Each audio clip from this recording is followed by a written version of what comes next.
Utilitarians are hedonists.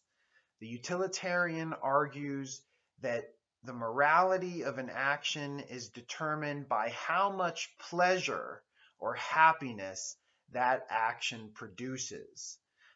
In other words, the utilitarian makes the claim that the only consequences that matter, morally speaking, are consequences related to happiness and pleasure, or their opposites, pain and suffering.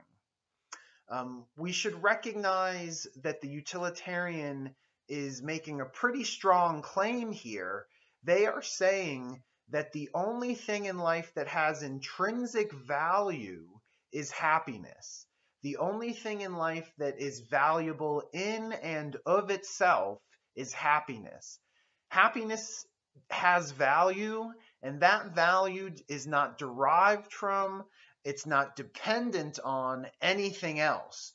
We value happiness for happiness because of the way happiness makes us feel, or the way pleasure makes us feel, the experience of it. What I'm trying to get at is that according to the utilitarian, all other things in life are only going to have extrinsic value. For instance, money only has extrinsic value. It derives its value from what it can get you. In this case, ultimately, happiness. Money can get you food, which ultimately brings you happiness. Money can get you shelter, which ultimately brings you happiness.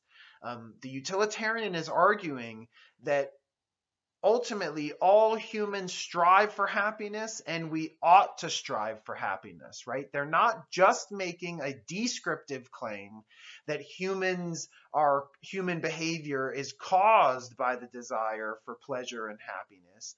They are making the stronger ethical claim that human behavior it should be caused and based on a desire to maximize pleasure and happiness. So the utilitarian is saying that when we're acting, we need to consider how our actions will affect any sentient being, any being who possesses the quality of sentience, which is the ability to experience these feelings of happiness and pleasure, pain and suffering. This is an important feature of utilitarianism, and the particular kind of utilitarianism that we will be focusing on in this course.